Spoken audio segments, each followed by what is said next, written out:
Réinventons la mobilité de demain dans Smart City avec SEAT.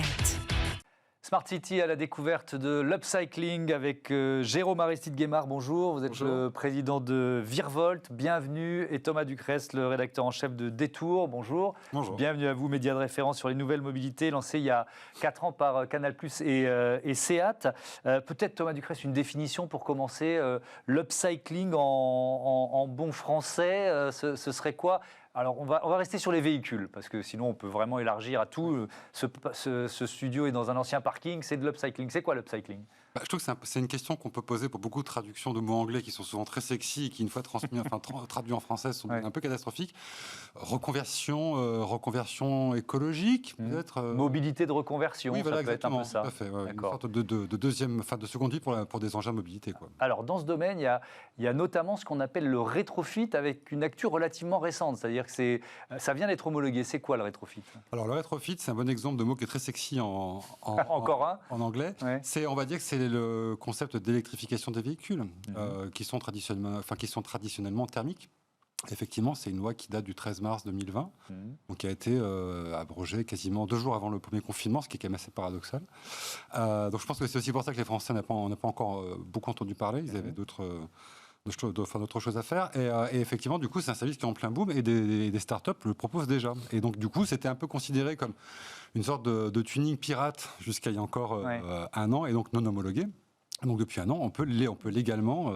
Donc, le principe, c'est de prendre une bonne vieille voiture thermique... Oui. Et de changer le moteur, quoi. C'est à peu près aussi simple que ça. Exactement. Je pense notamment à Transition One, qui est une oui, je l'avais reçu dans Smart Impact. Oui. Qui vient d'Orléans, je crois, et qui, pour 5 000 € minimum, oui, parce qu'après, il peut y avoir des options en plus, propose de passer à une vieille voiture qui arrive en fin de vie sur le thermique, en électrique, sachant que, du coup, il y a aussi pas mal d'aides qui sont proposées par le gouvernement, à hauteur de 5 000 € actuellement. Oui, et d'ailleurs, le patron de Transition One me disait qu'avec cette homologation, la France était plutôt en avance par rapport à d'autres pays d'Europe et du monde sur ce dossier. Jérôme Aristide-Guémard, Virvolt, c'est un peu la même idée du rétrofit appliqué au vélo, on peut dire ça. Oui, on peut dire ça. Au début de Virvolt, on a un peu tout rétrofité, comme tout le monde dans le secteur. Mais bon, il y a beaucoup de freins qu'on ne va pas énoncer ici, mais sur le rétrofit des voitures, notamment légales, où il y a beaucoup de complications avec les constructeurs d'origine, les scooters aussi. Les scooters... Oui, vous vouliez rétrofiter, pardon de l'anglicisme, mais des mobylettes, des scooters, c'était ça votre idée de départ ? Tout et n'importe quoi, skateboard, tout ce que vous voulez. Donc après, il y a beaucoup de contraintes d'utilisation qui se posent. Et de fiabilité sur le long terme, parce que c'est des véhicules qui ne sont pas faits à la base pour être électriques du tout. Donc vous êtes parti d'un vélo classique, enfin j'allais dire thermique, non pas thermique, mécanique. Et qu'est-ce que vous lui apportez ? Le postulat de base, c'est de se dire que depuis les années 2000, on a vendu 60 millions de vélos en France, et rien qu'en France, et tous ces vélos sont électrifiables. Et là, aujourd'hui, ça fait depuis quelques années maintenant que les pouvoirs publics poussent énormément les gens à s'avancer là-dessus et à changer leurs moyens de mobilité. Donc pas forcément les cyclistes, mais tous ceux qui prennent leur scooter, la voiture, le métro, à embrasser ces nouveaux modes de mobilité. Mais on les incite à acheter que du matériel neuf et renouveler complètement le parc avec, il faut le dire, des batteries, des moteurs, des vélos qui sont fabriqués à Taïwan, en Asie du Sud-Est, en Chine, qui sont importés en cargo, etc., qui sont des choses qui polluent et qui en plus sont des produits qui ne sont pas optimisés pour leur durabilité. Et un peu d'aberration écologique. Là. Exactement. Donc du coup, pour donner plus de sens à ça, l'idée, elle est très simple, c'est qu'on a tous des vélos qui marchent très bien dans notre cave ou quelque part, et que ces vélos, on peut les remettre en état. Si le système de freinage est un peu vieux, on peut mettre du freinage moderne, installer un moteur, une batterie qui est conçu pour être greffé sur des vélos qui ne sont pas conçus pour être électriques. Donc ça ne va pas poser de problème dans la structure du vélo, donc le cadre, etc. Et l'innovation, elle est où ? Dans la batterie ? Là, vous avez un gain technologique par rapport l'innovation, nous, notre innovation, elle est dans la réparation, en fait.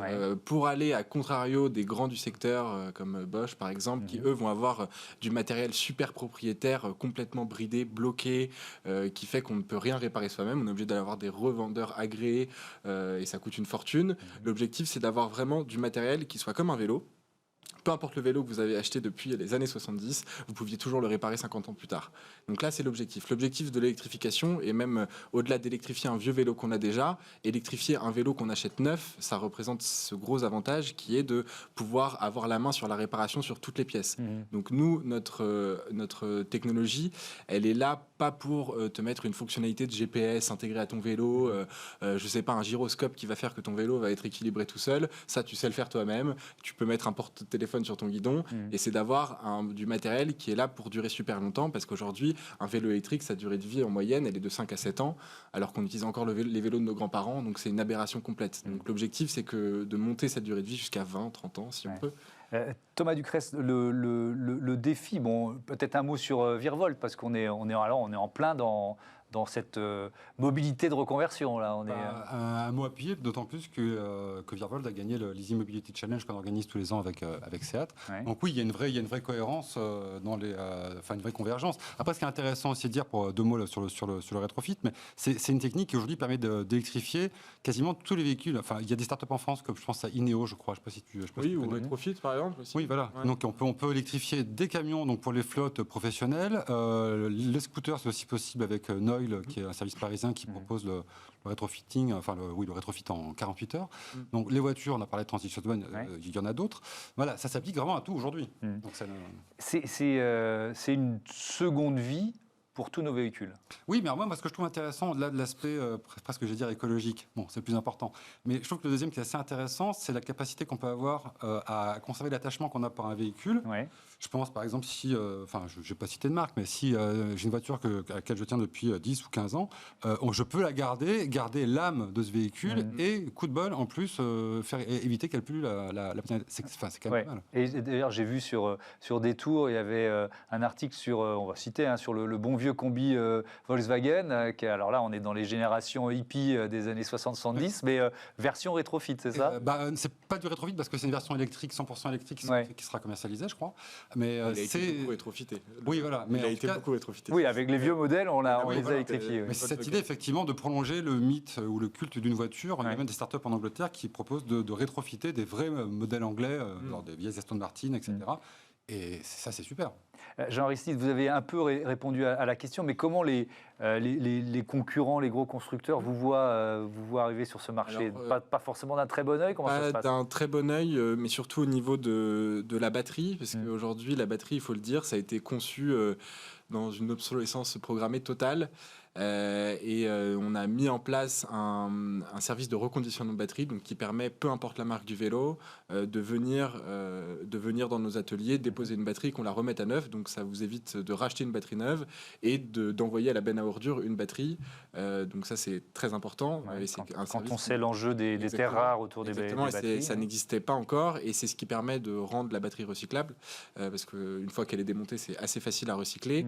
Et d'ailleurs, récemment, l'Union européenne nous a contactés, justement parce qu'il y a une grosse question où les acteurs, je ne vais pas citer de nom direct, mais ne sont pas très contents de ça parce que ça fait que les gens ne rachètent pas de batterie après. Ouais. Donc ça pose un problème pour eux. Ils utilisent des leviers légaux en disant l'homologation ne tient plus, etc.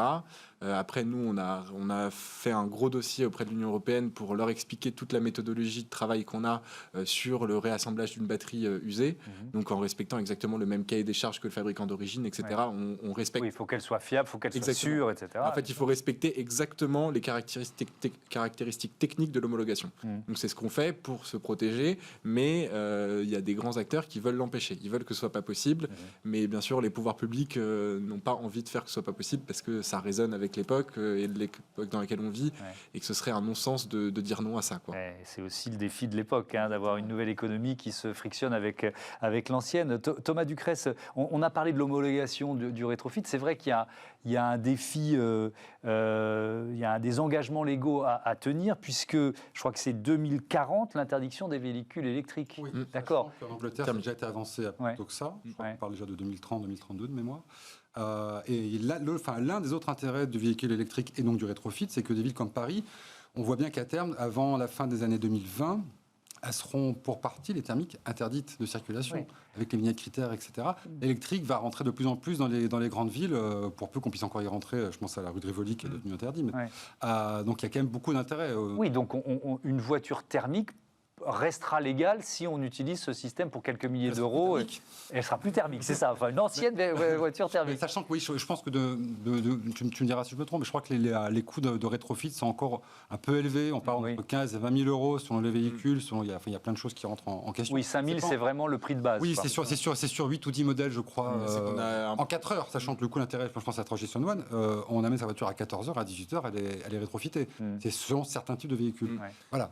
Il y a ce problème en France comparé, on parlait tout à l'heure des autres pays, c'est qu'en France, on est beaucoup plus strict sur le rétrofit que les autres pays, parce qu'on n'est pas propriétaire de sa voiture en vérité. En vérité, quand on achète une voiture en France, c'est un peu le concessionnaire qui reste propriétaire, alors que dans le système anglo-saxon, c'est pour ça que le rétrofit est allé très vite en Angleterre et aux États-Unis. On est vraiment propriétaire de sa voiture à fond, et en France, c'est pour ça que le tuning est esthétique. Et dans les pays anglo-saxons, le tuning est technique. C'est parce qu'eux, ils ont le droit de modifier tout ça, et dans une certaine mesure, bien entendu. Mais nous, en France, on n'avait pas le droit, et ces fabricants sont obligés d'homologuer des modèles pour pouvoir après les électrifier en série. Je voudrais revenir sur l'enjeu de l'électrification de nos villes, parce que tous les véhicules qu'on doit concevoir, ou ceux qu'on va réinventer, ils vont devoir s'insérer dans un réseau électrique, Thomas Ducrest. Ça veut dire quoi? Ça veut dire redistribuer de l'électricité d'une certaine façon? Je crois qu'à Londres, et ça a aussi été testé à Paris, on arrive à chauffer des habitations comme au temps gréco-romain, sans énergie on va dire polluante. Je pense à l'énergie des métros, la chaleur qui est dégagée par les métros permet déjà aujourd'hui de chauffer certains immeubles. Ça, c'est des choses qui sont intéressantes. Après, sur l'électrique, il y a ce bon vieux débat sur est-ce que l'électrique est 100% non polluant ou pas. On voit dans la communauté des Tours, par exemple, et je pense que tu dois avoir les mêmes problématiques, de greenwashing sous prétexte qu'on est sur l'électrique. Bon, il se trouve qu'en France, on est sur l'énergie nucléaire, donc on pourrait dire que c'est non polluant, mais le nucléaire est lui-même un autre débat sur... voilà. Donc je pense que c'est des questions qui sont intéressantes. Après, du coup, l'électrification règle une vraie question, c'est celle de la pollution de l'air. Je pense que c'est déjà un bon élément qui est assez intéressant, notamment pour les villes. Sur cette question de l'utilisation de vos véhicules, c'est-à-dire qu'on peut imaginer une voiture qui arrivera dans un parking avec une borne de recharge intelligente. Si cette voiture a sa batterie encore chargée, elle peut redistribuer l'électricité pendant un temps donné à d'autres véhicules ou même au bâtiment lui-même. Vous commencez à intégrer cette idée-là? Exactement. Nous, c'est plus dans le cadre du recyclage des batteries. Donc, comme je disais tout à l'heure, une batterie en tant que telle, d'une voiture ou d'une moto ou quoi que ce soit, elle n'est pas recyclable parce que vous avez le boîtier, les câbles en cuivre, etc., et j'en passe. Et ce qui intéresse, c'est les petits éléments cylindriques qu'il y a à l'intérieur. Donc l'objectif, c'est de désassembler ces batteries, récupérer ces éléments, les tester pour vérifier leur fiabilité et après pouvoir les refabriquer dans des packs qui seraient utilisés dans des stockages photovoltaïques, stockage tampon pour les recharger en heure creuse, redélivrer dans le pic en soirée, etc. Donc c'est l'enjeu aussi dans la gestion de ce parc de batteries, c'est comment on optimise jusqu'au bout du bout toutes ces batteries, que ce soit des batteries de voiture, de vélo ou de trottinette, comment on fait pour les utiliser jusqu'à la fin de leur vie et qu'au moment où on les recycle, c'est qu'on sait que la société n'en a plus aucune utilité.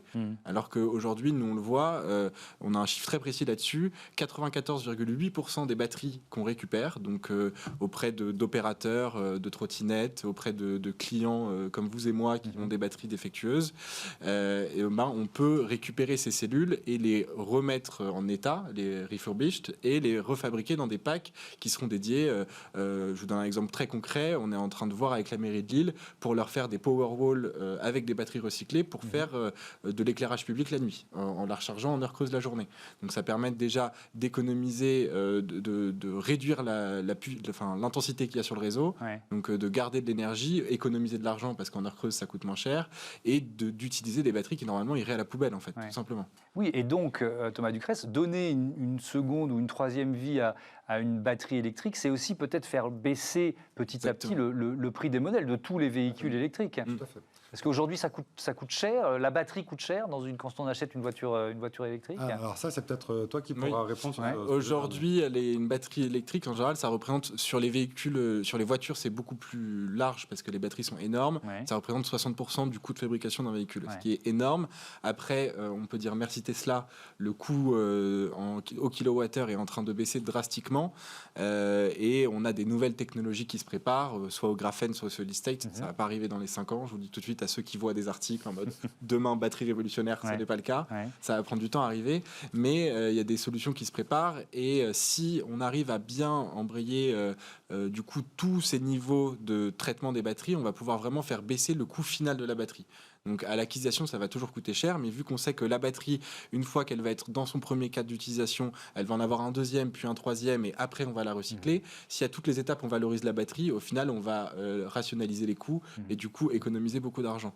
Donc c'est ça l'important, c'est vraiment de valoriser ces métaux-là, parce qu'aujourd'hui, il faut le dire, les batteries elles sont mises dans une broyeuse, on récupère 10 à 20% des métaux et basta. L'objectif serait d'en récupérer 90%. Oui, bel objectif. Un dernier mot, Thomas Ducrest, on avait un débat sur les métiers du futur en ouverture d'émission. On peut dire que l'upcycling, ça concerne aussi l'univers de l'emploi. À commencer par les garagistes aussi. Je pense qu'ils auront un rôle à jouer rapidement, même au niveau des chaînes, sur les 5 à 10 prochaines années. Et après, ce qui est intéressant pour revenir sur les smart cities, qui sont un concept qui est toujours un tout petit peu flou aujourd'hui, on voit bien qu'il y a des startups qui commencent en fait effectivement à surfer sur cette idée que l'énergie qui est stockée dans les batteries, je crois qu'une voiture passe 90% de sa vie inoccupée par les propriétaires. Si on parle de voiture électrique, effectivement, ce qui est intéressant, c'est qu'on va pouvoir passer du machine to machine au machine to building presque, avec de l'énergie qui va être, au lieu d'être perdue, à stocker dans les batteries, servir à alimenter des chauffages, des habitations, des écoles, des piscines. Et ça, c'est hyper intéressant. C'est ce que prenait Jeremy Rifkin depuis des années sur le partage de l'énergie et comment on arrive avec Internet et avec tous ces nouveaux supports à mutualiser l'énergie propre. On va y arriver et ça, c'est hyper intéressant. Merci beaucoup à tous les deux d'avoir participé à ce débat. C'était passionnant. À bientôt sur Bismart. Allez, tout de suite, une autre innovation en matière de mobilité avec Olivia Hierret-Dobré.